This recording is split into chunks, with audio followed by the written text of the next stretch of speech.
Hey, I'm Josh, and this is Beyond the Numbers. And one of the things that we love to do on this podcast is bring in what we call voices from the field. And it's different people, pastors and leaders from the ministry that have experience within the topics that we've been talking about. And today we're joined by a very special guest, Ian Dunaway. Did I say that last name correct? You did. It was perfect. Awesome. Ian's with Shaping Student Ministry, and he's going to be kind of jumping in here and sharing not only the passion and the heartbeat behind what he loves to do within Shaping Student Ministry, but also just this idea of what we've been talking about this week.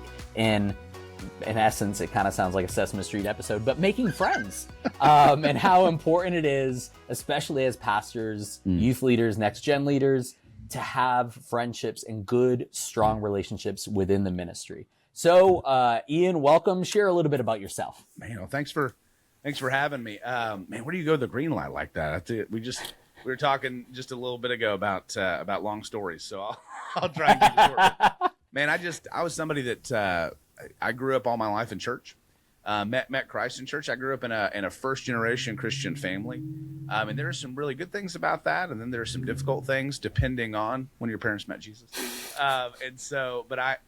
But I've always been really thankful, and it was kind of what drew me into student ministry that if parents will make their kids do what God has called them to do, they will develop a heart. By and large, they'll develop a heart for what God's designed them to do. And so I had parents who prayed over me, who didn't give me an option on church, and all of those things. And so part of when I was making decisions on where I was going to go in life, it was always wondering what God would want me to do. And then, as he always does, he throws a huge curveball and wrench. And we grew up in a mega church atmosphere, and I did a lot of ministry in mega churches as well. And there's just a lot of dirt behind the curtain, and we were a very focused family. And so I just thought, I'm always going to teach small groups. Teaching's always been a gifting for me. I'm just not ever going to do ministry. And that was I'm never going to be a pastor. And then I get to the end of my college career, degree in history, wanted to teach history. It's my favorite. And then God just goes, yeah, I don't know what you're going to do yet. You don't know what you're going to do yet. And I was like, I don't know what I'm going to do. Why did I just waste all this time on a degree?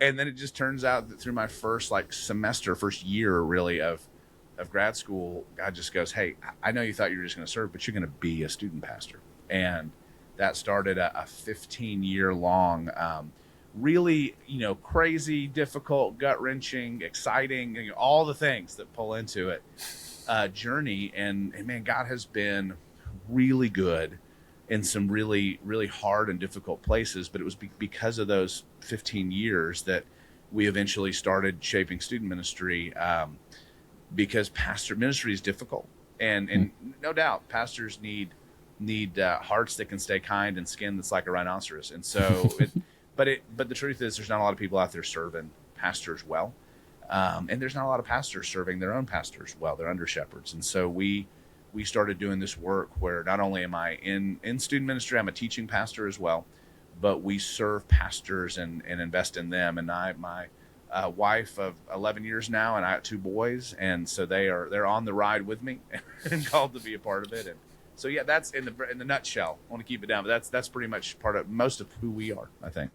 That's awesome. Well, thank you for being here. Yeah. So let's dive in and talk about friendships.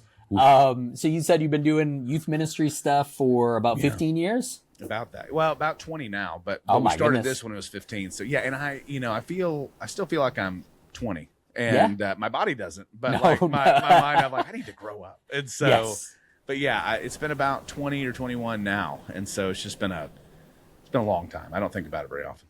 And I'll say, props to anyone that, is staying within the youth ministry for that long. I know even when I was talking with different churches, they're like, you're how old and you still do youth ministry? But it's one of those things that, it's because, at least for me, and I'm sure for you, we don't see student ministry as like a stepping stone. We see it as the ministry. Yeah. So, props to you for being there for so long. Okay. So with like 2 decades worth of experience, that kind of sounds a little bit more fancier now. But I'll tell you, my heart has shifted in that 20 years. We're a church plant. So I'm a teaching pastor for our whole church, and so we're a little bit smaller, but student ministry, I step into that niche. But I will say, I don't believe it's a stepping stone either. It's just to drive me nuts. And it wasn't until about that year 15 that God was like, I think maybe you're going to grow up more with the generation you've been pouring into for so long.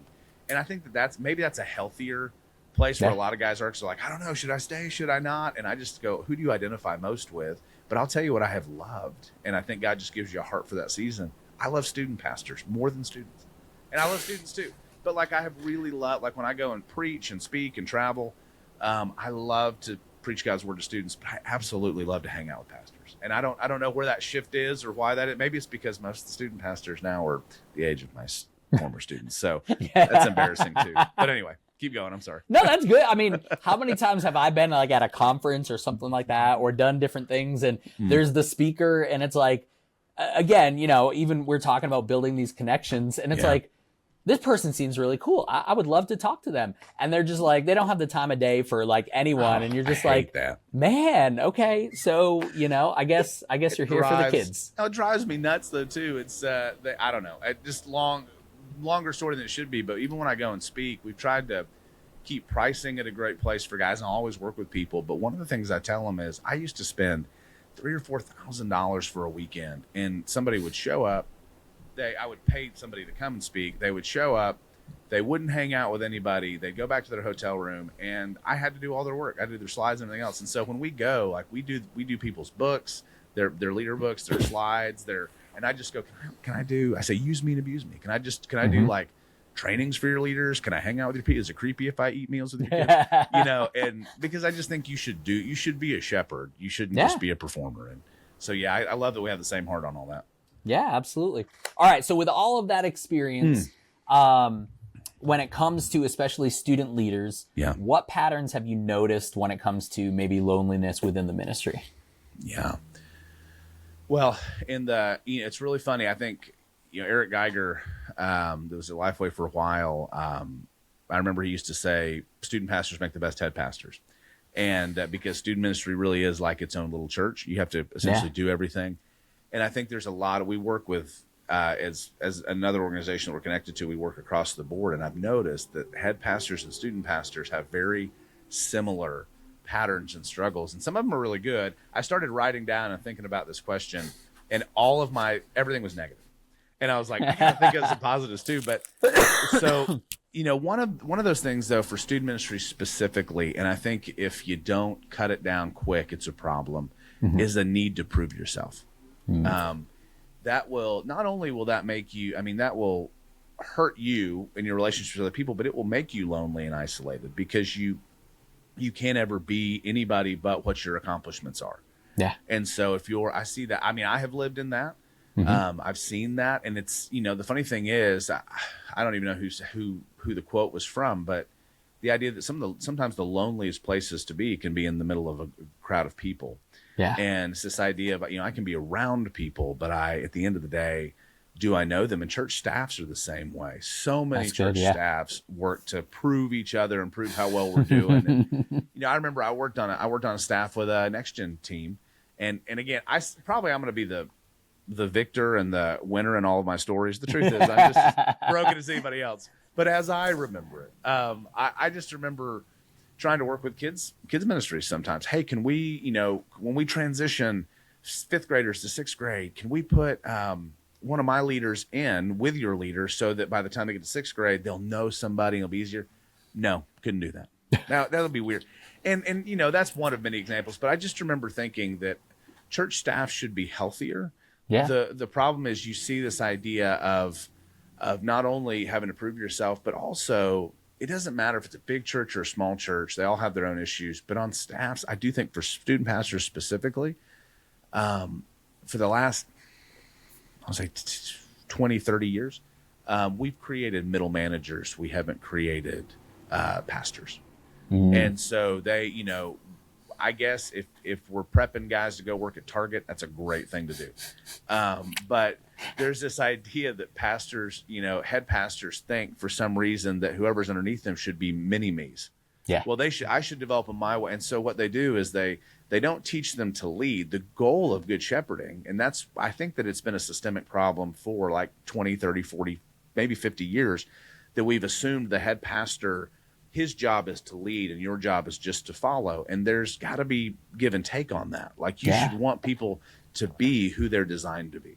And that doesn't mean that who you're designed to be is great in its raw form, but we should be able to shape people. So I see a lot of middle managers rather than, leader is such a loaded word, but shepherds are different than just leaders. And so allowing somebody, and I'm thankful that even in unhealthy environments, God had placed people around me, just whether they were far off or close, that supported that enough that I could develop some of who I am.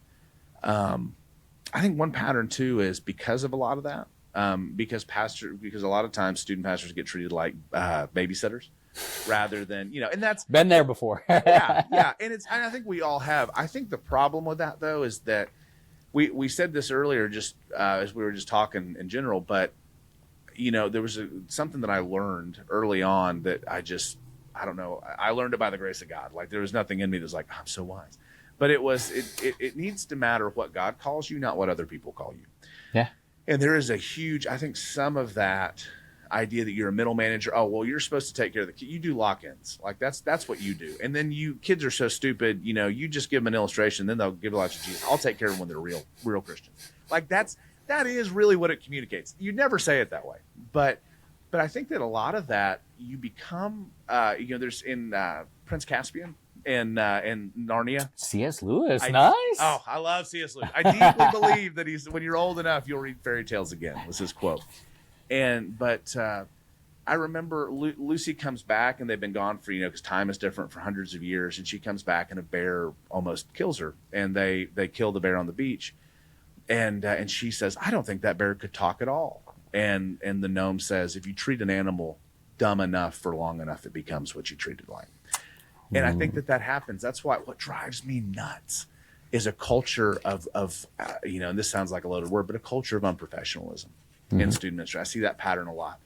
Guys don't call you back. They promise that they'll do this. They don't call you back. They show, and I have no problem with dressing for students. I mean, I'm wearing a hoodie, but but they're known as the guys that are, too overweight or have ripped clothes or all of that kind of stuff. And I don't, any of those things in and of themselves is not terrible, but like, I'll just have conversations with guys and they'll make judgment calls. And I'm like, man, if you were being poured into in a way that said, I am a pastor, I might be an under shepherd and a junior shepherd, but I'm being raised to be a better one, you wouldn't think that way. And sometimes, and I hate with everything in me, I hate hearing the statement, well, guess it's a holiday because the student pastor's on stage. That's me. I guess it's not going to be a good message. And like, you just get treated like garbage so long that you act like it. And I don't know. I want guys, it's really hard though, because when you start acting that way, that sometimes is where you get enemies that you never intended to make because guys won't. So I don't know. I see some of that. I also think that sometimes that rolls into judging success by the wrong metrics. So then you become, the name of your podcast, for one. But sometimes, and I've seen this where it was something very enticing for me to slide into. And I see a lot of guys that the goal, like we said, it isn't, if you just kind of resign who you feel like you're called to be, and you believe that becoming a smaller version of that pastor or another version of him is the goal, you start judging success. Maybe it's by the numbers, maybe it's by your budget, maybe it's by whatever this pastor has decided is important to them. And so, those are all negatives. But I do think in one side of it, I see a lot of optimism early on. And I want to catch that. The crazy thing is when we try and serve guys, we get the really optimistic ones that are excited about growing and learning, and that's a win. It's really hard to get the guys that feel like they need to prove themselves. Because really? Oh yeah. Because they shouldn't have to be taught anything. They shouldn't have to learn it. I mean, this is the struggle. It's like a kid that's raised by a poor parent. That parent's responsible for a lot of that, but then you hit an age where now it's the kid's like you're accountable, and it's a messed up system. In general, it can be a vicious cycle, but I think that's the craziest thing is if you can catch guys when they're really optimistic and ready to roll, but sometimes it's there's an unregulated emotion that you see with guys that they get really excited. And then once they get hit, and shepherds fight wolves and shepherds get sheep that bite. And the emotion, this idea that we want to see guys be emotionally resilient. It's this idea that when you have unregulated emotion, you have a major lack of resilience, because you will go high and low depending on how bad. And it's funny because I was even connecting with one of our cohorts, and one of the guys, and we're real honest. We're not hateful or anything, but we're just kind. I think that the worst thing you can do is be nice. Nice isn't kind. And so, but I had a guy who he was complaining about all these things, and two of them were just not big deals at all. But what was happening was he was just getting bombarded by a lot of stuff. And I said, hey, don't let it. You're letting a lot of things draw your energy and focus. And in a year, those things aren't going to matter. And then text literally went like this in the group. I don't think I'm letting it steal my focus.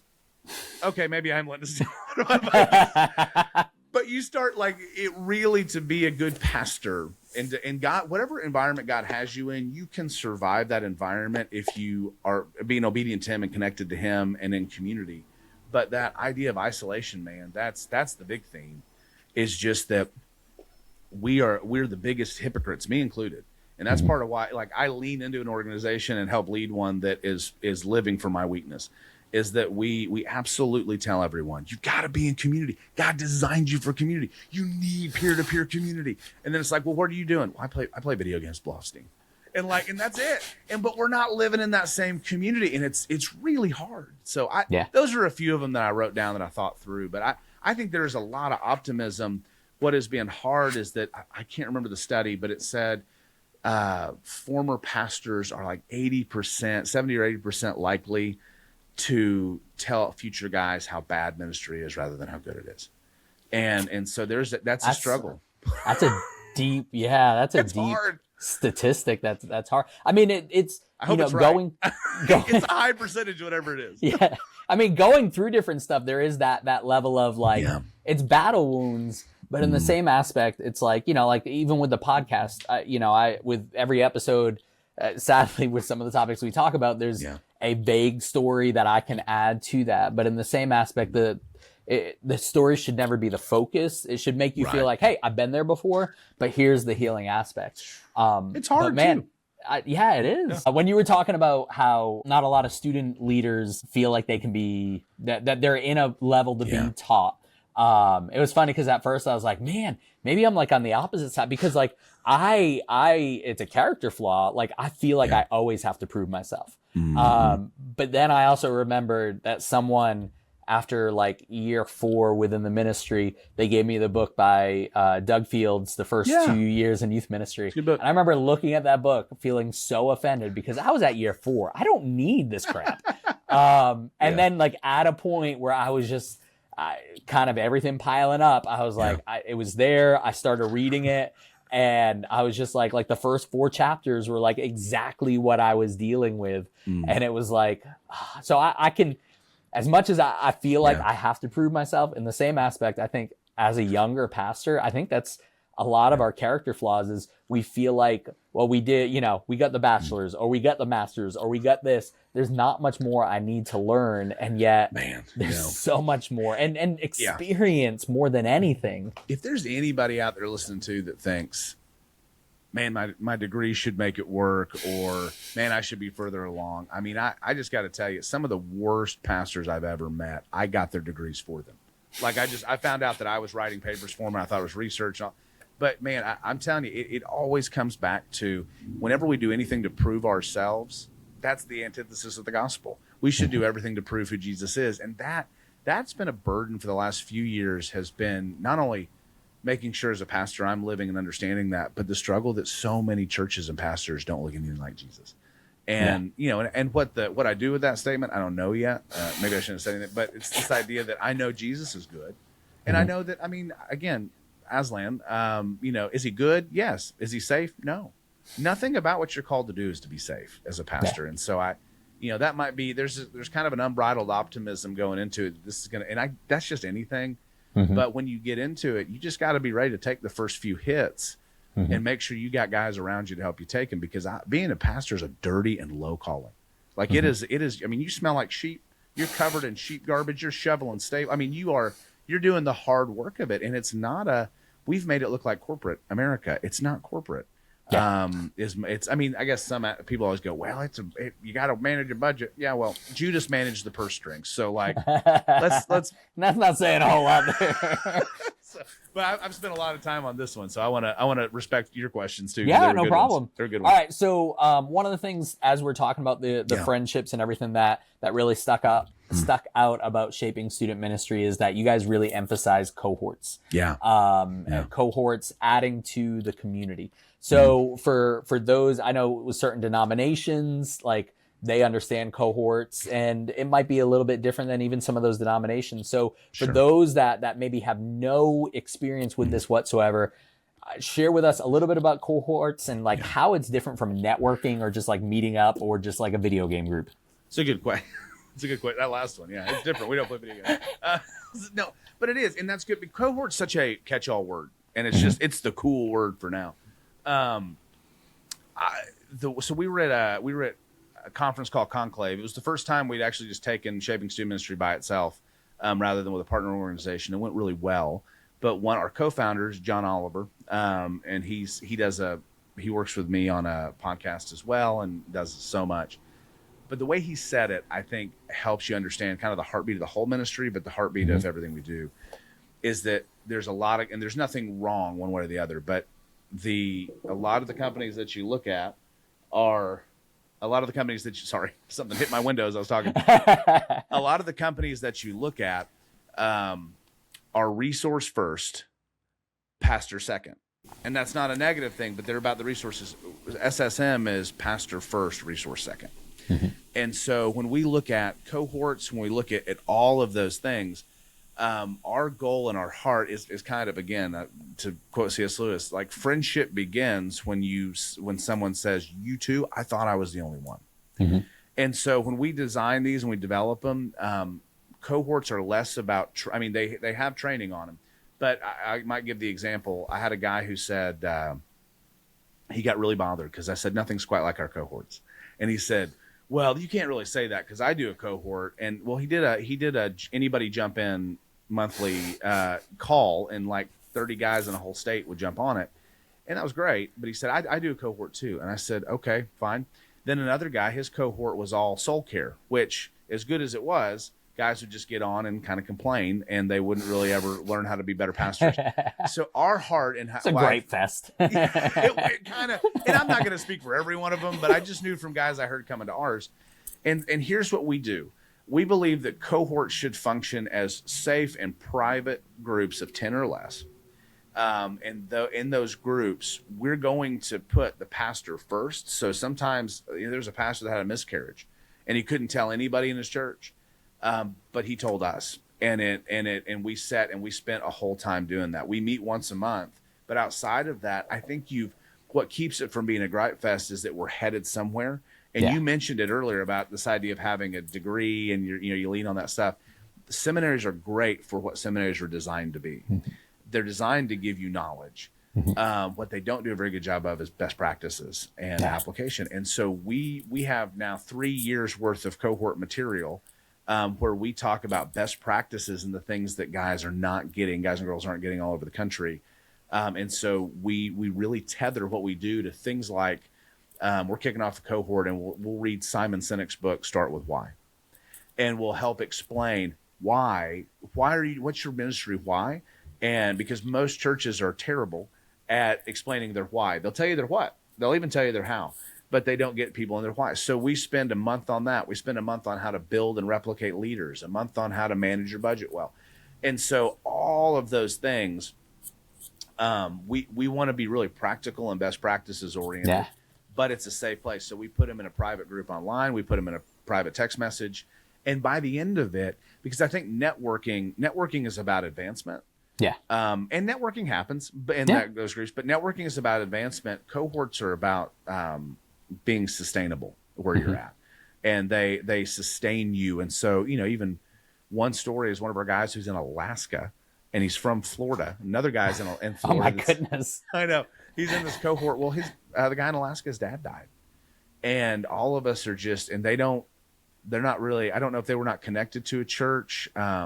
And I talk with this guy all the time. I should have known that, but his dad passed away. But through all of that, the guy that's in Florida, that's in the same town, showed up and set up a meal train through his large church for their family. Wow. And that guy flew down to be a part of it.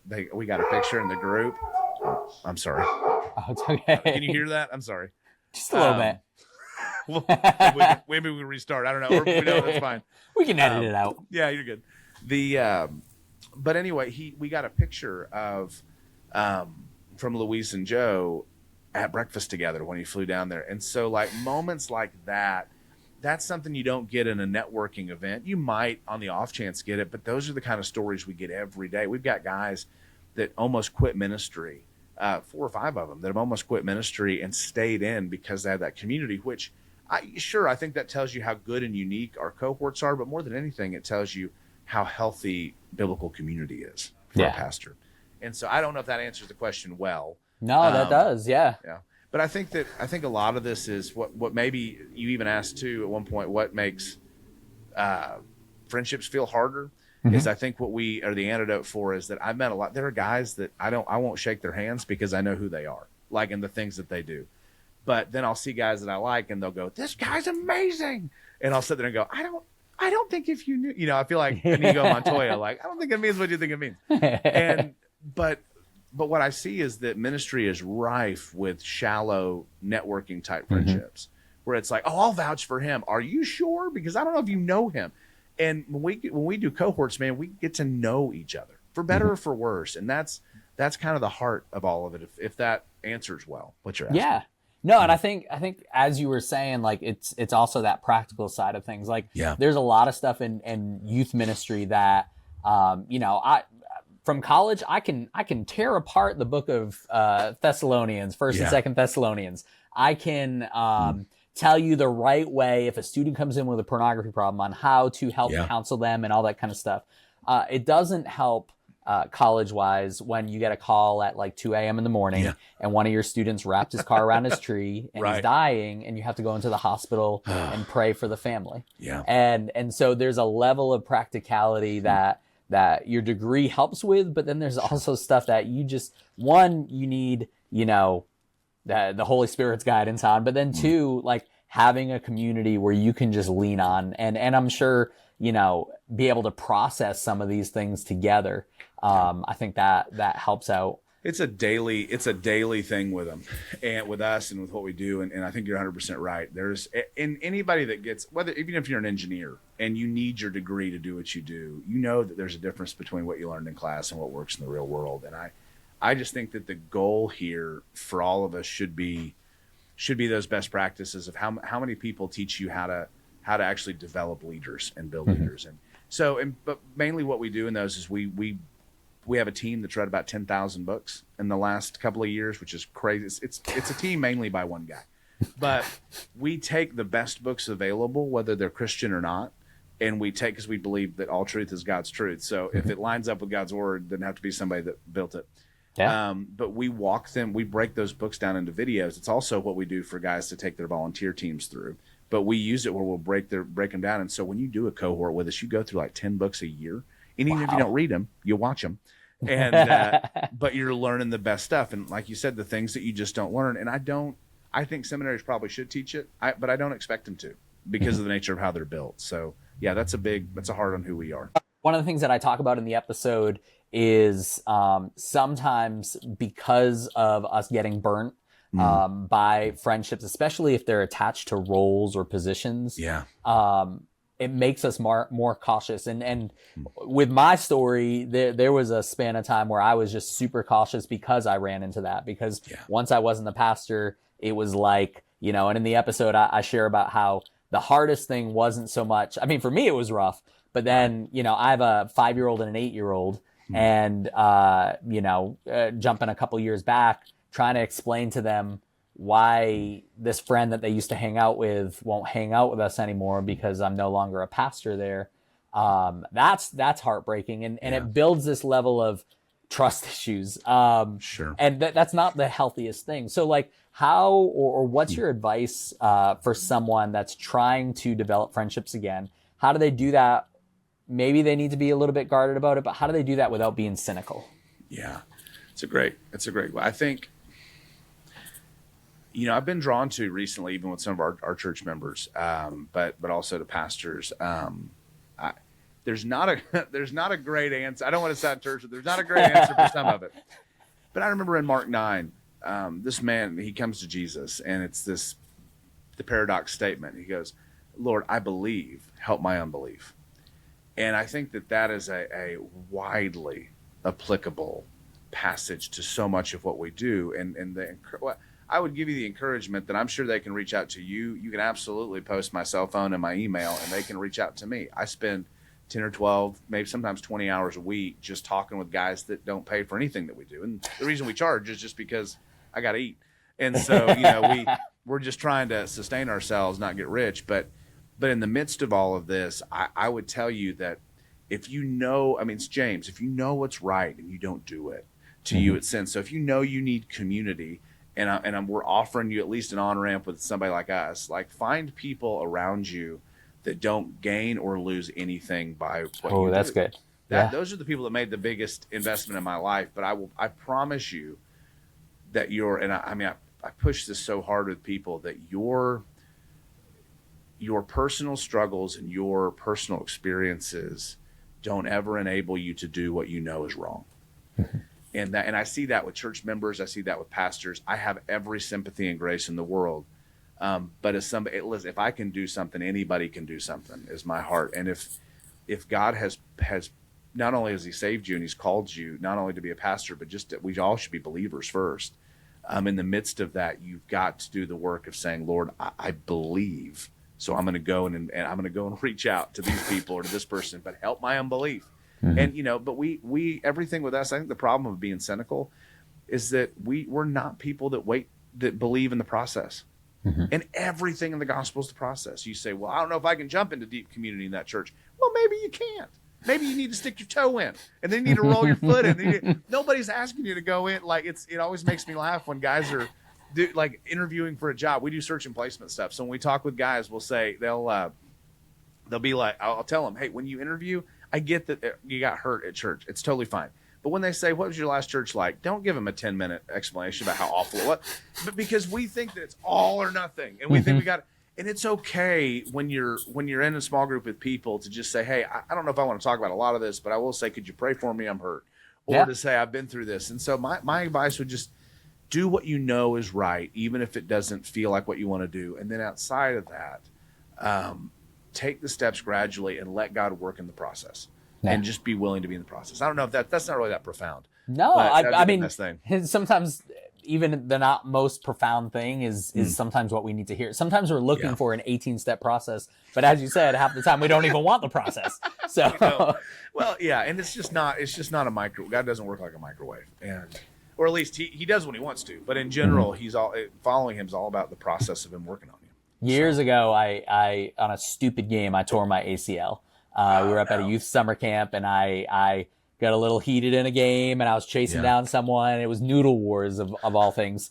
And I juked them and heard like a little pop and tore my ACL and had to get like a replacement. And I remember when I came out of the surgery and I'm at home, I'm sitting there and again, I don't like to slow down for anything. And I think sometimes God puts me in positions where I have to slow down. Right. But I was like sitting there and I was like, well, this isn't so bad. And I'm like hobbling around the house. I was like, let me do something here. And I'm like on the crutches or whatever. What I didn't realize is how long painkillers last for. And as I'm at a certain point and I'm helping with something, I have something in my hands and it was like a drop like that where all of a sudden I'm like, from the pain. And I was bedridden for the next like 2 or 3 weeks of this moving thing with my leg and all that kind of stuff.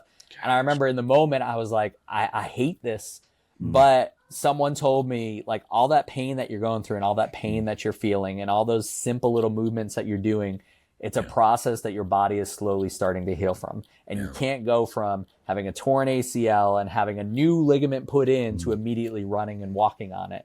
It's going to take time.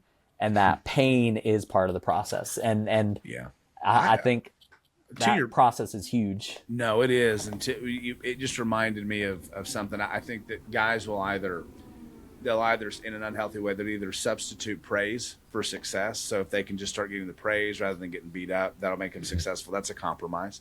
You should live for what God's called you to do. Or they end up becoming a version of their biggest hurt. And the way that we do that, I didn't even think about this until probably 6 or 7 years ago. And I was talking with a good friend, again, somebody that was unbiased, that just didn't gain or lose anything. And so we're talking, and I said, I hear the voices of these men and women. And I always tried to find, you need to be a closed book on some things. So the thing is with us, we're safe. You can always come and talk with me, or you can talk with a cohort, or we even have if you can't afford a cohort, we have a lower tier kind of community, so you can jump on board and it's safe.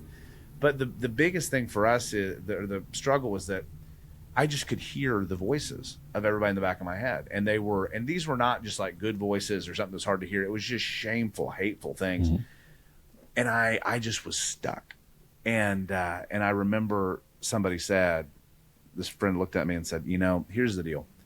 I've had the same type of stuff. So I get it. We process it differently, but we've had some similar experiences. And they said, the problem is going to be, when you die one day and stand before Jesus, is he going to say, hey, not only do I love you and I accept you, but I just got to ask, why did you let lesser voices make you not do the things that I told you to do? And I just thought, I don't know if that's going to happen or not, but what I did realize is, man, I'm listening to the voices of people that God absolutely loves and wants the best for, but are absolutely insignificant to my life. And that's a hard realization. It's hard to believe that God wants his best for those people. And it's also hard for the same reason of going, golly, like I'm listening to these. I hadn't heard from God in years. I had this dry patch and spell. And part of me goes, maybe I haven't heard from him because I just won't listen to him. And I'll listen to Todd or Jeff or John, or whoever. And I just went, it was a huge moment for me to just snap back into going, yeah, I get it. And we give the wrong voices too much power, too often. And I think that makes so many of us cynical. And when you look at David, he's so bipolar. But when you look at David, he's just like, this sucks and this is terrible and the wicked win. But he always ends it. And he goes, but you're good. And because it's always, hey, help me in my unbelief. I believe, but I'm not seeing it. So help me. One of the best quotes I ever heard is that we are not children of explanation. We're children of promise. And so that would be maybe my heart for you, would be to look at it that way. So. All right. So kind of wrapping it up here. Yeah. You have a youth pastor, a leader who maybe they're struggling with friendships, with finding connection. Maybe they haven't even identified that it's a friendship that they need or a community that they need. Maybe they just feel lonely. Yeah. And kind of like me opening that book in a moment of just like pure frustration. Maybe they come across this thing and in a moment of pure frustration, they find this. What would be the one thing that you would encourage them with?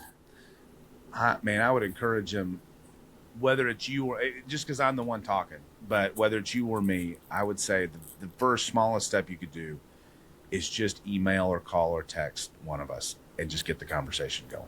And absolutely. And that's, the beautiful thing about it is so many guys won't be honest in a lot of places because the word gets back around and it causes them problems. But I can assure you, you don't lose anything by reaching out to people that care about you.